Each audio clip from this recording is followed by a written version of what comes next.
Bonjour, c'est Abiba Toussar, prof LAG au CEM Médinatoul de Diourbel.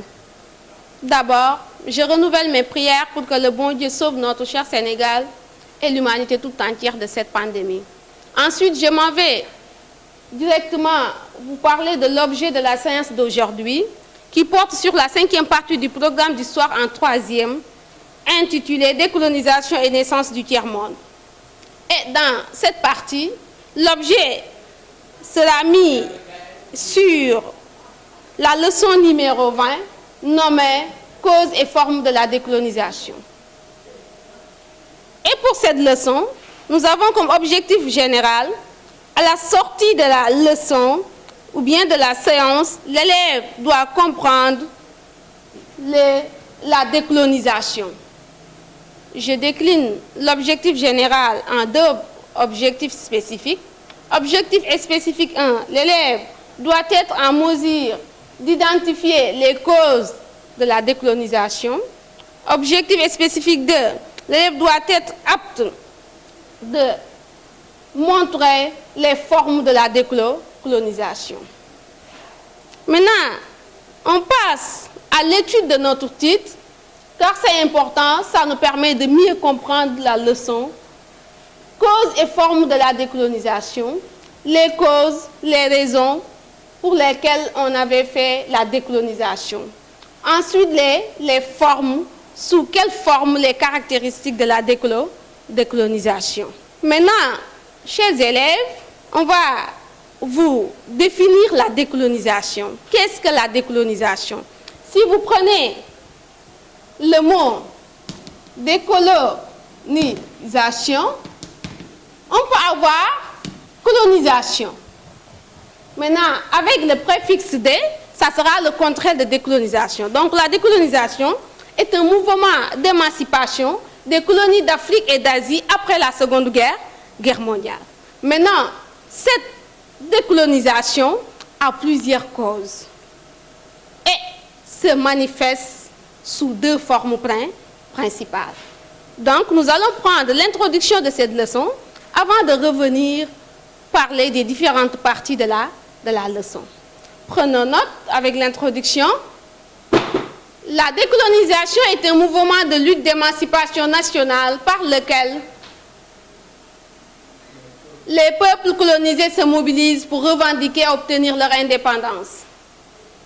Impulsé au lendemain de la Seconde Guerre mondiale, elle revêt des formes à la fois violentes et pacifiques. Donc, vous allez noter que pour les formes, on a deux principales formes, à savoir la forme pacifique et la forme violente. Et pour les causes, il y aura ce que l'on appelle les causes externes, mais aussi les causes internes. Mettons grand 1, les causes de la décolonisation.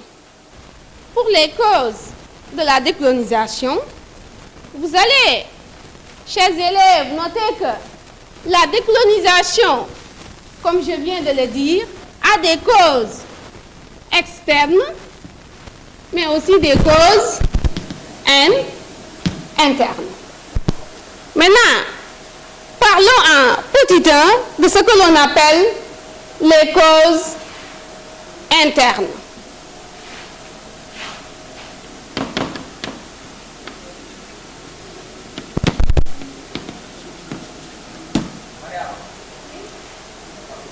Maintenant, là, vous allez noter que la colonisation est elle-même source de sa propre destruction. Pourquoi? Dans la mesure où la colonisation a privé de certaines colonies de leurs droits politiques, économiques, culturels, forcément cela va déplaire à ces colonies qui sont dominées tout le temps.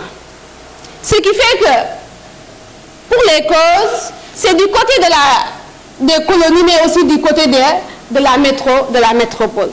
Parce que les colonies ne voulaient plus de cette domination qui ne leur associait pas dans ce qui se passe dans leur localité, mais aussi, les métropoles aussi craignaient de ne plus pouvoir entretenir ces colonies.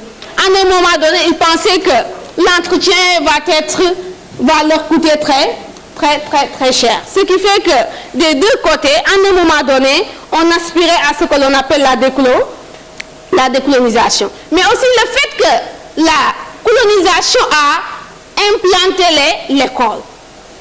Cela va former des intellectuels qui vont avoir une autre vision de leurs affaires personnelles ou bien de ce qui se passe dans leur pays.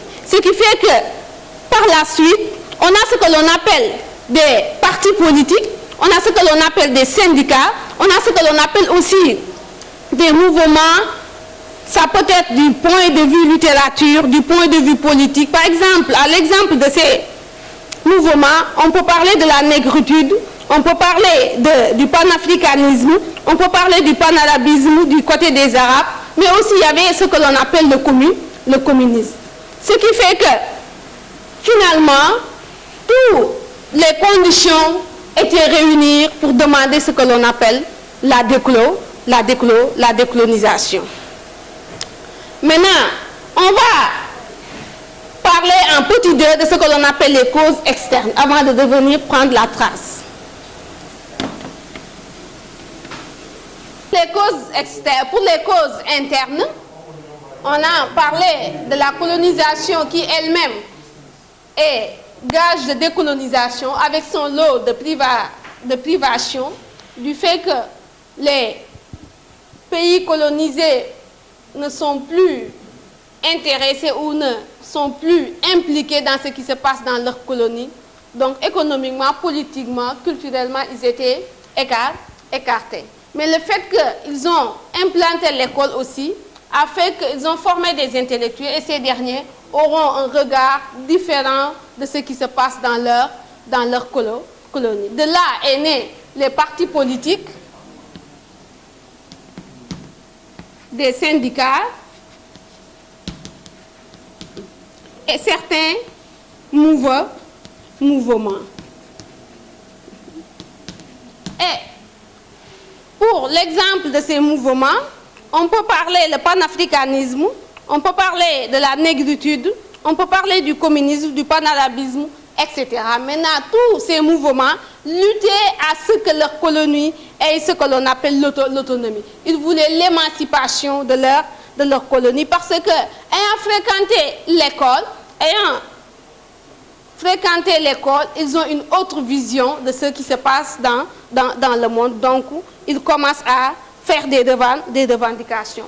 Maintenant, en petit 2, nous allons parler des causes externes. Maintenant, pour les causes externes de la décolonisation, là, on va mettre en premier lieu ce que l'on appelle l'ONU.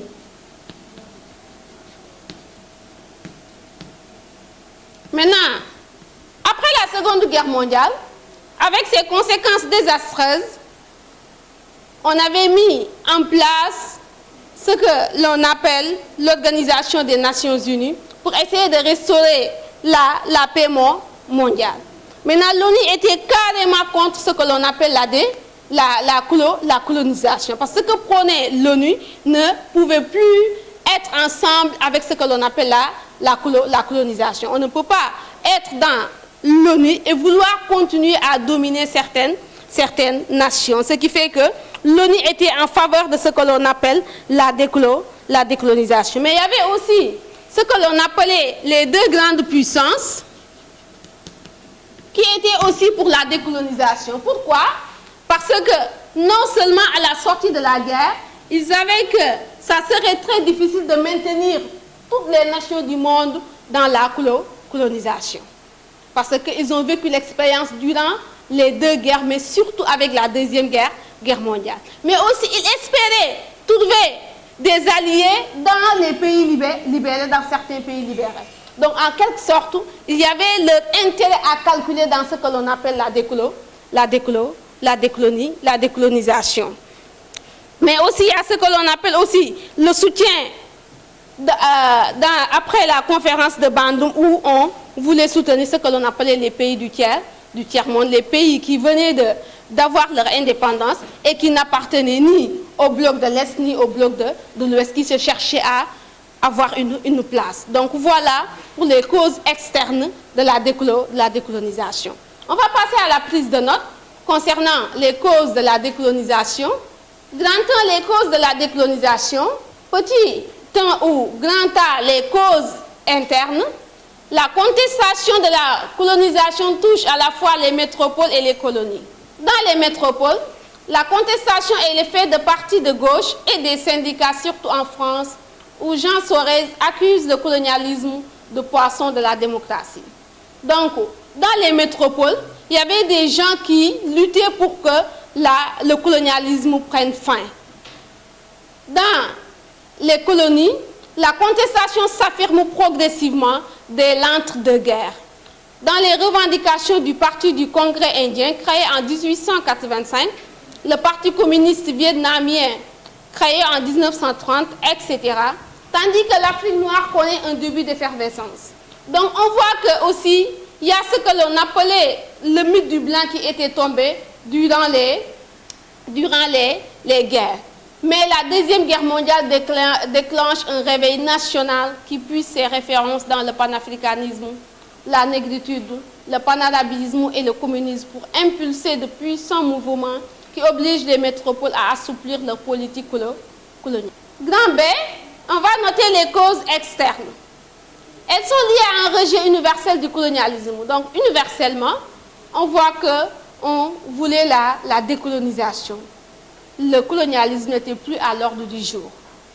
L'ONU, créée en 1945, affirme dans sa charte le droit des peuples à l'autodétermination et sera une turbine de contestation du colonialisme. En outre, les deux super grands, à savoir l'URSS et les États-Unis, sont anticolonialistes pour diverses raisons et soutiennent les mouvements de décolonisation. Enfin, en 1955, la conférence de Bandung apporte son soutien aux pays encore colonisés. Donc voilà, chers élèves, les causes de la décolonisation. En deux, les formes de la décolonisation. Maintenant, classe, pour les formes, dans l'introduction, on avait parlé de deux formes. Maintenant, allons faire l'étude de notre support. Ici, on va commencer par le document 3. Nous avons une image titrée « La guerre d'Algérie ». À travers l'image, on voit qu'il y a ce que l'on appelle une zone qui nous semble détruite. Ensuite, on a des soldats, mais aussi on a des morts. Donc forcément, il y a la guerre, il y a l'affrontement.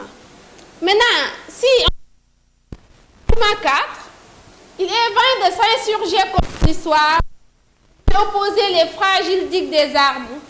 Ce serait d'admettre l'événement, voire de le favoriser, de l'infléchir vers elle.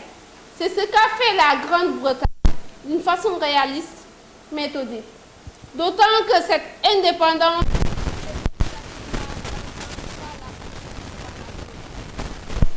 ils ne la veulent pas contre la France, mais par la France en association avec la France.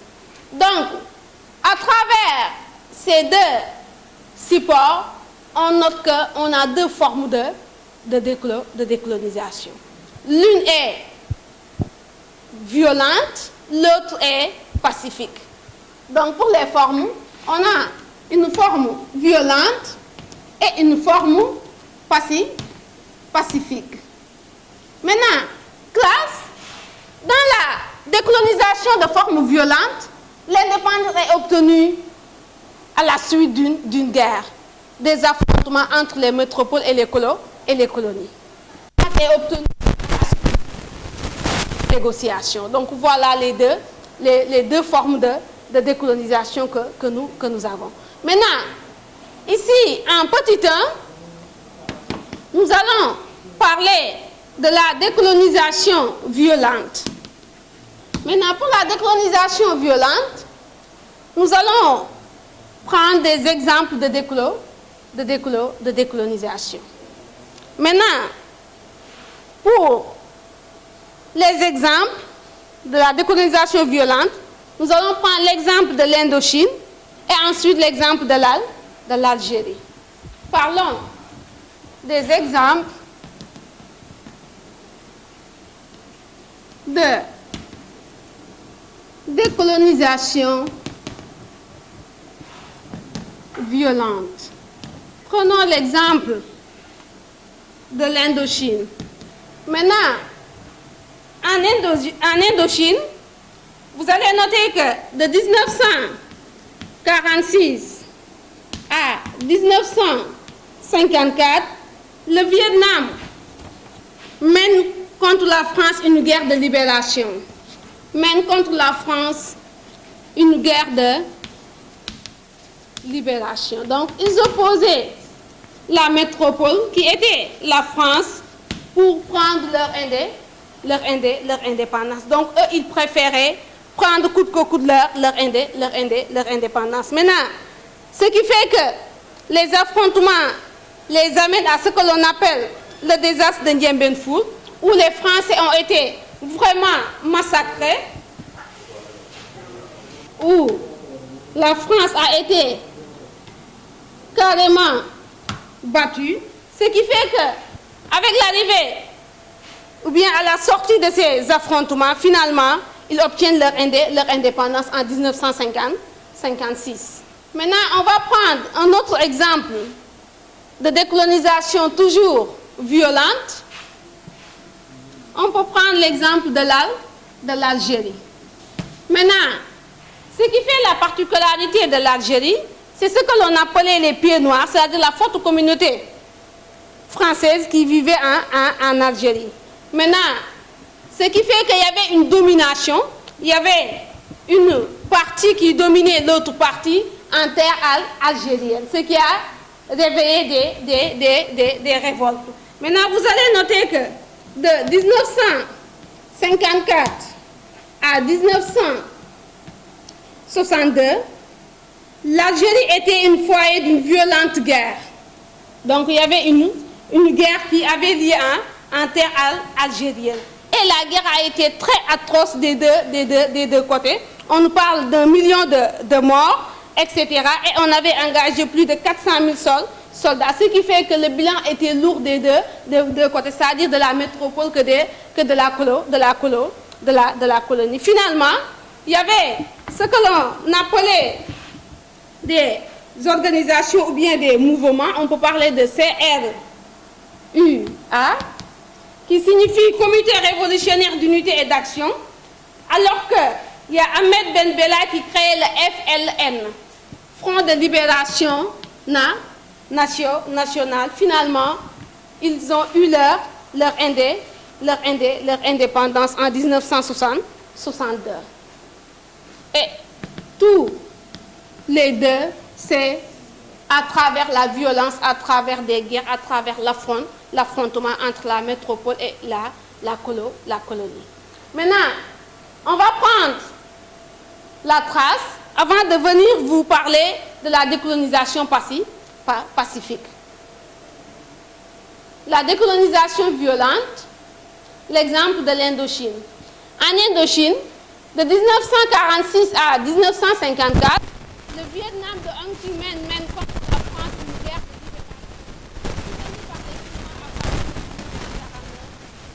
libération. Sur le désastre de Dien Bien Phu le 7 mai 1954 et oblige Pierre Mendès en France à signer le 20 juillet du Vietnam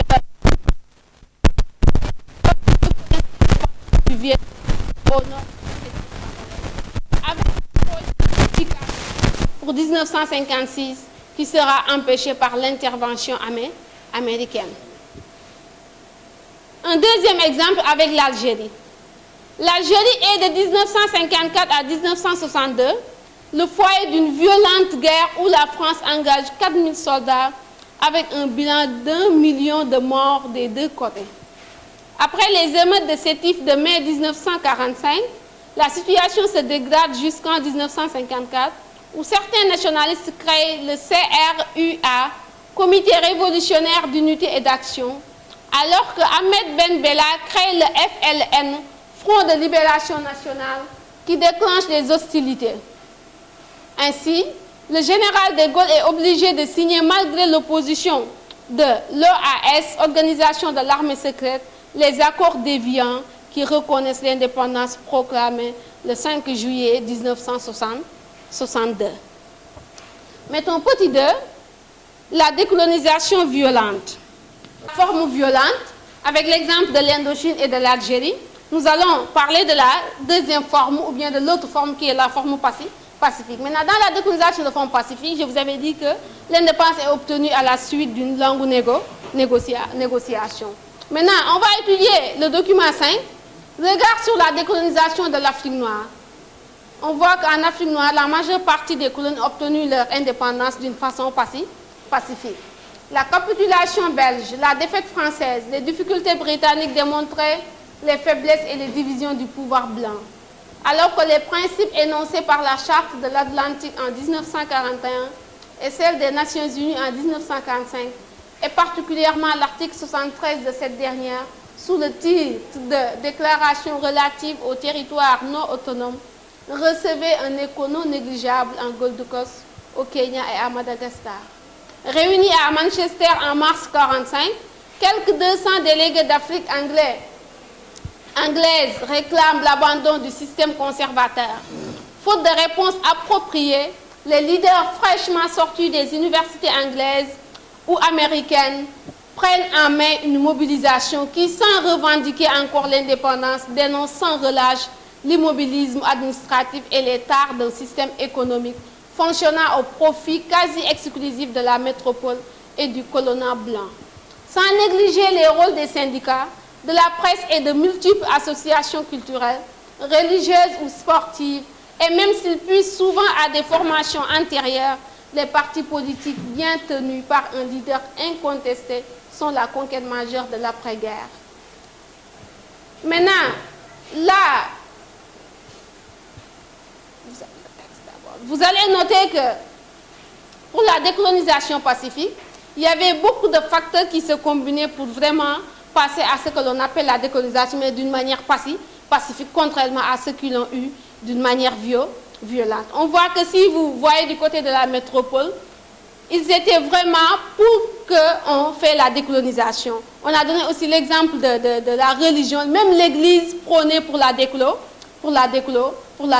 décolonisation. Ce qui fait qu'à un moment donné, on tendait vers la décolonisation. Maintenant, de là, nous allons prendre l'exemple de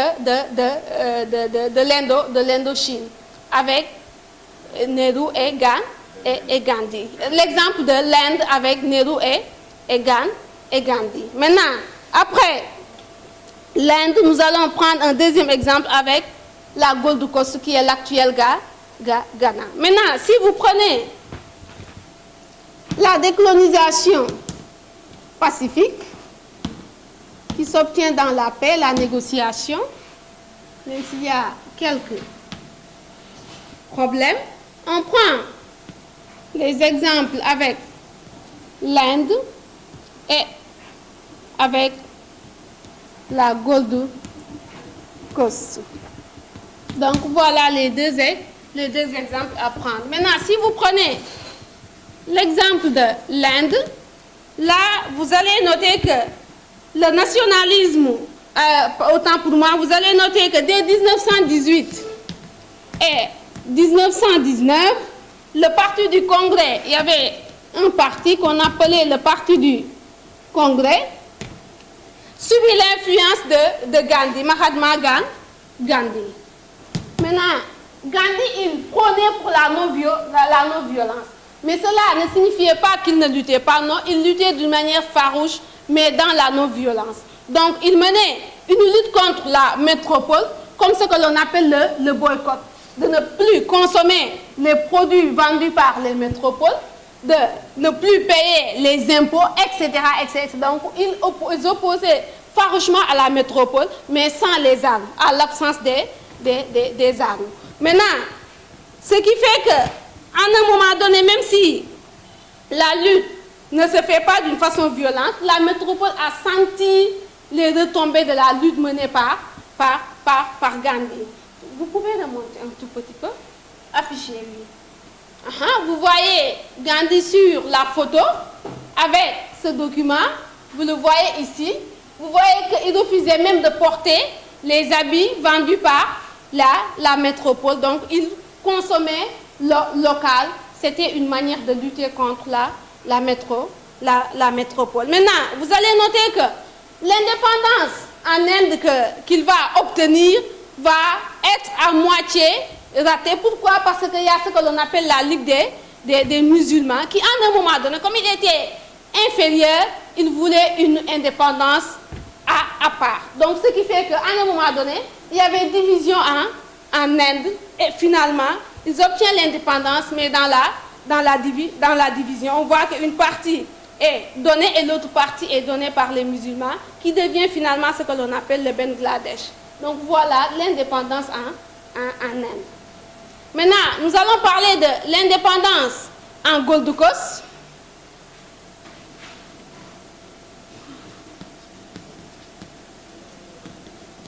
Pour la Gold Coast, qui est l'actuel Ghana, vous allez noter que dès 1947, il y a ce que l'on appelle le mouvement nationaliste. Maintenant, ces mouvements revendiquaient ce que l'on appelle l'indépendance. Ils voulaient avoir leur autonomie. On nous dit que dans certaines organisations comme le UGCC, qui signifie Intérêt pour la Convention de la Gold Coast, de Danhan, qui fait appel à Nkrumah. Donc, ensemble, ils mènent vraiment la lutte pour obtenir leur indépendance. Finalement, ils obtiennent l'indépendance en mars 1957.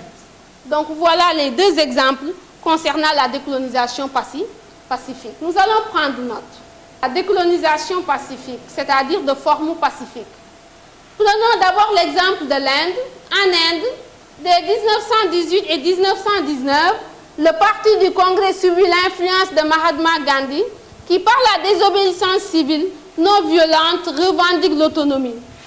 Cependant, les musulmans inquiets de leur minorité créent en 1937 la Ligue musulmane qui revendique une indépendance séparée. Après la Seconde Guerre mondiale, en contrepartie de l'engagement de l'Inde, le Royaume-Uni promet l'indépendance. Mais pour surmonter le conflit indo-musulman, virulent en 1947, le vice-roi Lord Mountbatten propose un plan de partage qui permet le 15 août 1947 le vote du bulle d'indépendance qui crée l'Union indienne dirigée par Nehru et le Pakistan de Ali Khan, dont l'Est fera sécession en 1971 pour devenir le Bangladesh. On prend un deuxième exemple avec la Gold Coast. Le nationalisme s'affirme dès 1947 dans l'UGC, Convention de l'unité de la Gold Coast, du docteur Danha, qui fait appel à Kwame Nkrumah, qui organise en 1948 de puissantes manifestations pacifiques durement réprimées avant d'être emprisonnées. En 1949, jugeant l'UGCC trop modéré, Nkrumah crée le CPP, parti de la Convention du peuple, qui mobilise les Veradas Boys et oblige les Britanniques à promulguer une nouvelle constitution qui prévoit un gouvernement à majorité africaine. Alors qu'il était la victoire éclatante du CPP, oblige les Anglais à le libérer et se faire nommer Premier ministre d'un gouvernement formé en 1952. La deuxième victoire du CPP aux élections de 1956 et l'essor économique de la colonie permet à Nkrumah d'exiger et d'obtenir le 6 mars 1957 l'indépendance sous le nom prestigieux de Ghana, ce qui inaugure le processus d'indépendance en douceur en Afrique occidentale. Ce qui fait que pour la majeure partie des pays en Afrique occidentale, l'indépendance a eu à partir de la non-violence, à partir de la négociation. Et de là, nous allons passer à la conclusion de notre leçon. Donc, on récapitule concernant la décolonisation, ses causes et ses formes. Vous allez noter que la décolonisation, qui n'est rien d'autre qu'un mouvement d'émancipation des peuples d'Afrique et d'Asie après la Seconde Guerre mondiale, a plusieurs causes. Et nous avons noté ces causes à partir des causes internes et des causes externes. Maintenant, de là vous allez voir qu'il y a la colonisation elle-même qui était gage de décolonisation. Il y a aussi les deux guerres qui ont des effets rattachés à ce que l'on appelle la décolonisation. Maintenant, pour les formes, on a noté deux formes principales, à savoir la forme violente et la forme pacifique. Et pour les deux formes, on a donné deux exemples de pays qui ont obtenu leur indépendance, l'un à partir de la violence, l'autre à partir de la négociation. Maintenant, nous allons noter comme conclusion, en définitive, violente ou pacifique, l'indépendance sera accueillie dans l'euphorie. C'est-à-dire, on l'a vraiment accueillie. Cependant, les nouveaux États indépendants seront vite confrontés aux dures réalités du tiers-monde. Donc, la leçon s'arrête là. Nous allons prendre un exemple de sujet de dissertation en guise d'exercice à faire à la maison. Vous mettez la décolonisation, 2 points, cause et forme. Donc, vous allez à la maison, vous exercez en recensant les différentes causes de la décolonisation, mais aussi à donner les différentes formes de la décolonisation. Chers élèves, sur ce, je vous quitte. Merci, à la prochaine.